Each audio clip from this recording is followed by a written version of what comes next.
ঋণগ্রস্ত ব্যক্তির উপর যাকাত ফরজ কিনা জানতে হবে কি হবে না? মূলত ঋণ তিন প্রকার। কয় প্রকার? একটা ঋণ হলো এককালীন আদায় করতে হয়, দিয়ে দিতে হয়। ধরেন আমি আমার মোতাল্লি সাহেবের কাছ থেকে 1,00,000 টাকা ধার নিলাম আর বললাম আপনাকে আমি 1 মাস পরে এককালীন দিয়ে দিব। এটা হলো এক প্রকার ঋণ, মানে এককালীন।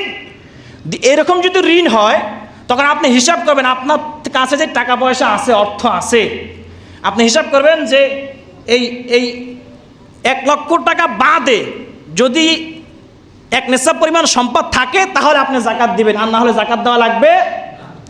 এককালীন পরিশোধযোগ্য যেটা এককালীন দিতে হয় ওই এককালীন শর্তটি নিচ্ছেন, ওই শর্ত অনুসারে ধরেন আপনার কাছে 3 লাখ টাকা আছে, আপনি হিসাব করে দেখলেন যে 1 মাস পরে 3 লাখ টাকা যদি আমি দিয়ে দেই তাহলে আমার আর কোনো টাকা থাকে না, তাহলে আপনার উপর যাকাত ফরজ নয়। আর যদি দেখেন যে না 3 লাখ টাকা দেওয়ার পরেও আপনার কাছে আরো 1 লাখ টাকা আছে, তাহলে আপনাকে যাকাত দেওয়া লাগবে। কথা বুঝতে পেরেছেন? আর একটা হলো কিস্তি করে ঋণ। এটা হলো কিস্তি, এরকম আছে না যে মাসে সপ্তাহে কিস্তি দেয়। 10 লাখ টাকা লোন নিচ্ছেন, মাসে 10,000 টাকা কিস্তি, এরকম আছে না নাই? এই ক্ষেত্রে আবার যাকাত মাপ নাই। এই ক্ষেত্রে যাকাত কি নাই? মাপ নাই। এই ক্ষেত্রে আপনি হিসাব করবেন 12 মাসের কিস্তি বাদ দিবেন। কয় মাসের? 12 মাসের কিস্তি বাদ দিয়া যে অর্থ আপনার কাছে থাকবে, 12 মাসের কিস্তি আপনি ক্যালকুলেশন করে বাদ দিবেন, দিয়া যে অর্থ আপনার কাছে থাকবে ওই অর্থের যাকাত দিতে হবে। কথা বুঝতে পেরেছেন?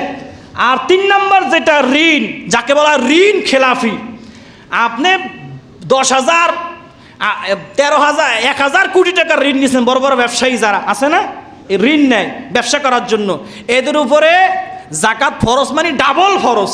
এদের ঋণ হিসাবের কিছু নাই, কারণ তারা তো টাকা এনে ব্যবসা করতেছে। তাদের যে অর্থ আছে, যেই টাকা আছে, নেশাব পরিমাণ সম্পদের ওভার, মানে ওই টাকা হিসাব করে যাকাত আদায় করে দেওয়া লাগবে। এখন যদি বলি যে ঋণগ্রস্তের উপরে যাকাত ফরজ না, তাহলে বাংলাদেশে যত বড় বড় ব্যবসায়ী আছে এদের উপর কেউর উপর যাকাত ফরজ হবে না, অথচ বড় বড় ব্যবসায়ীদের উপরে আগে যাকাত ফরজ। ঠিক কিনা জোরে বলেন? আল্লাহ তাআলা আমাদের সকলকে বোঝার তৌফিক দান করুক, আমিন বলেন।